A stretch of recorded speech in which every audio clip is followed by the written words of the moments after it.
अच्छा नहीं घुसपैठी है, बताइए कितने परसेंट घुसपैठी है?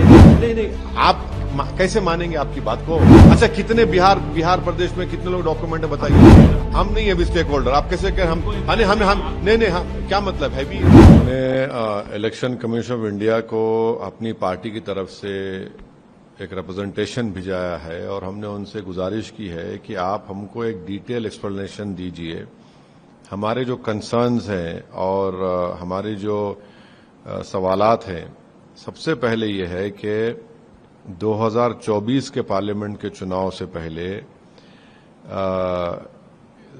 वोटर लिस्ट पे हुआ, अभी आप समरी इंटेंसिव रिवीजन कर रहे हैं और हम ये बताना चाह रहे हैं कि एक रिवीजन हो चुका है 29 अक्टूबर से 6 जनवरी तक। अब ये हमको समझ में नहीं आ रहा है कि जो इंटेंसिव रिवीजन हो रहा है, जो पिछली बार बिहार में हुआ था 2003 में था, उस जब हुआ था तो 1 साल का टाइम था लोकसभा चुनाव के लिए और 2 साल का टाइम था विधानसभा के चुनाव के लिए।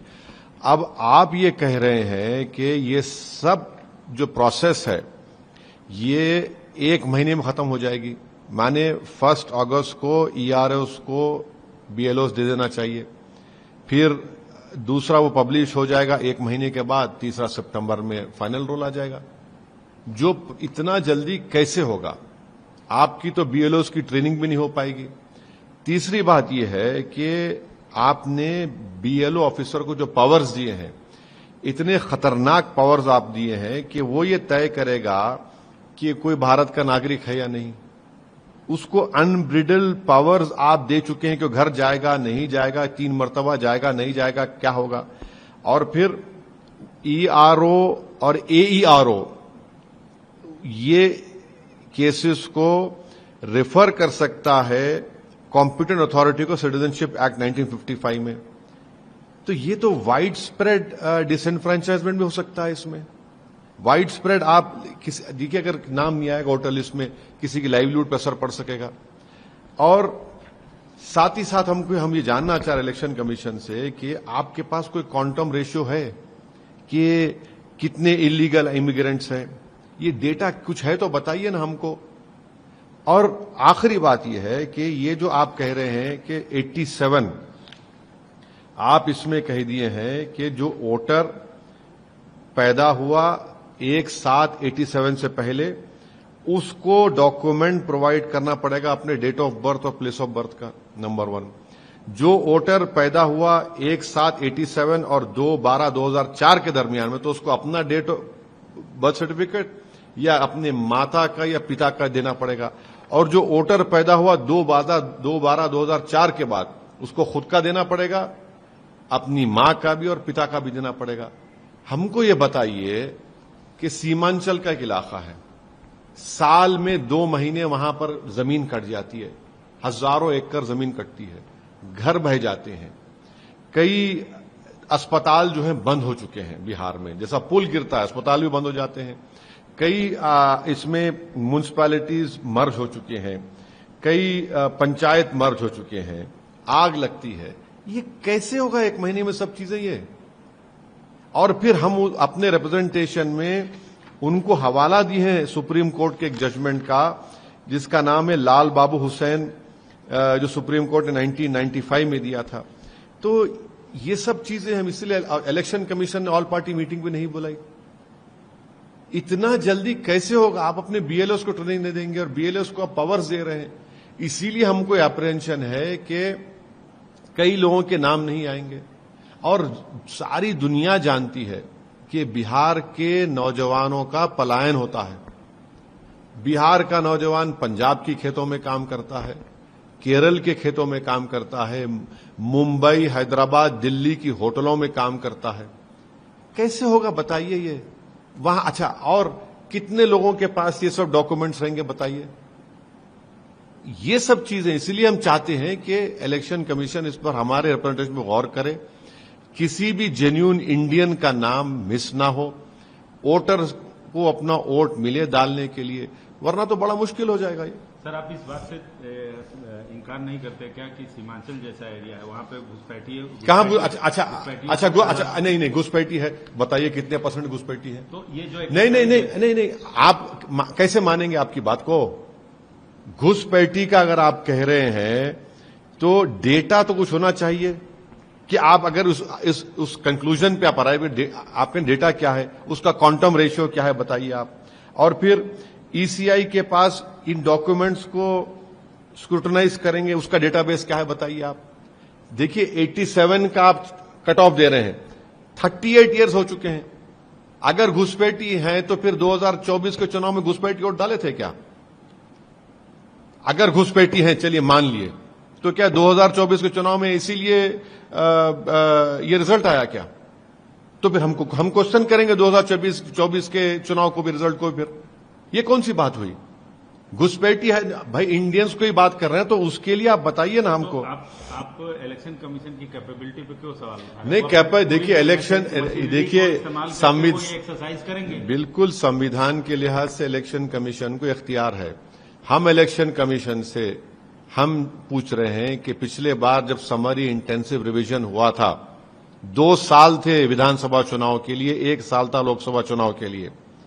आपने एसएसआर किया, कब किया आपने एसएसआर?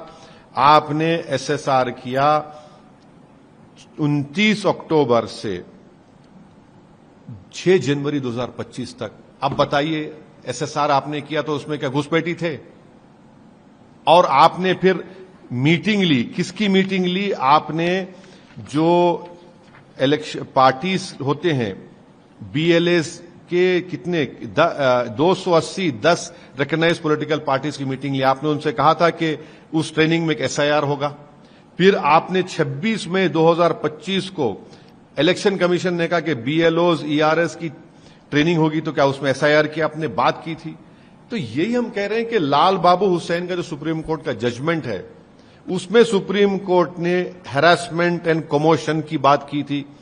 उसमें सुप्रीम कोर्ट ने बात की थी कि on issue of rushing and completing the task in a time bound manner, consequences of having one names of the previous electoral names deleted. इसको हम गौर करें, हम अपनी रिप्रेजेंटेशन ईसीआई को भिजाए हैं। सर, आप अपने एक्स हैंडल से ये भी आरोप लगा रहे हैं कि गुप्त तरीके से एनआरसी को लागू कर रही है। बिल्कुल भाई, मैं तो ये कह रहा हूं कि एनआरसी में थोड़े सुप्रीम कोर्ट के सेफगार्ड्स हैं, इसमें तो वो भी नहीं है। आप हमको ये रैशनल बताइए ना। ये जो 87, अगर कोई वोटर 1787 से पहले पैदा हुआ, कोई वोटर अगर 1787 से 2012-2004 के दरमियान में पैदा हुआ, जो वोटर 2/12/2004 के बाद पैदा हुआ, ये तो सिटीजनशिप एक्ट में है ना। बताइए इसका रैशनल क्या है? अच्छा, कितने बिहार प्रदेश में कितने लोग डॉक्यूमेंट है, बताइए आप देख मालूम करिए। अच्छा, बीएलओ को इतनी अनबिल्ड पावर्स क्यों दे रहे हैं? अगर कोई बीएलओ जाएगा और 2 से 3 मर्तबा जाएगा और कोई नहीं रहेगा, तो उसको ये राइट है कि वो लिख दे, ये डाउट है। और जब वो लिख देगा तो अगर किसी बिहारी का नाम नहीं आएगा वोटर लिस्ट में, उसको नौकरी कौन देगा? तो सब होगा ना, उसको नौकरी कौन देगा? अब ये डराने के लिए नहीं कह रहे हैं, ये सच्चाई। इसलिए हम ईसीआई से हम ये गुजारिश कर रहे हैं, रिक्वेस्ट करें कि हमारे रिप्रेजेंटेशन को आप गौर करिए, ऑल पार्टी मीटिंग बुलाइए। और ये काम इतनी जल्दबाजी में कैसे होगा बताइए? आप तो बीएलएस को ट्रेनिंग भी नहीं दिए। सर, जो बिहार की सियासत की जो दीगर पार्टियां हैं, जो हैवी स्टेक होल्डर्स हैं, हम नहीं है अभी स्टेक होल्डर। आप कैसे कह हम नहीं, हम क्या मतलब हैवी? हम स्टेक होल्डर हैं, बराबर हैं, बिल्कुल है। नहीं, हमारा तो नहीं, वो छोड़ दी। देखिए, एक बात सुनिए, जो पॉलिटिकल पार्टी इस पर खामोशी अख्तियार की हुई है, जो सत्ता में आना चाह रहे हैं, तुमने कितने हजार वोट से सत्ता को खो दिया? ये अलग बात है कि तुमने बेईमानी करके हमारे 4 बेईमानों को खरीद लिया, अलग बात है। मगर ये होश के नाखून लो, इस पर जागो। देखिए, मौत के बाद रोना बेकार है। अभी तुम मरे नहीं हो सियासी तौर पर, देख लो, जिंदा रहने के लिए होश में आ जाओ। तो आप आरजेडी की तरफ इशारा कर अरे हम देखिए, इस मुहिम में अक्लमंद को इशारा काफी है। हम देखिए, हम स्टेक होल्डर हैं, हमारे पेट में दर्द है तो हमको अजवान खाना है, इसलिए हम अजवान खा रहे हैं। ईसीआई को हमने अपना रिप्रेजेंटेशन भिजाया है।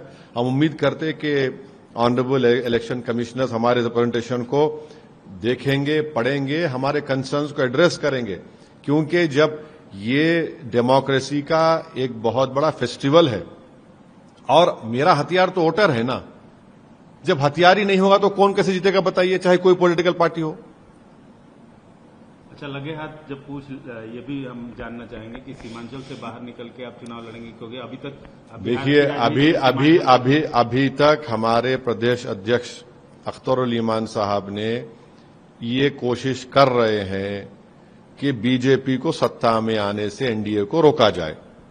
इसलिए उन्होंने मुख्तलिफ पॉलिटिकल पार्टीज के, उन्होंने मुझसे जो कहा है, कह रहा हूं, उन्होंने बात की है। अब उनको समझ में आता है नहीं आता अलग बात है, मगर जहां तक हमारी पार्टी का मामला है, हम अपना चुनाव पूरी ताकत के साथ लड़ेंगे।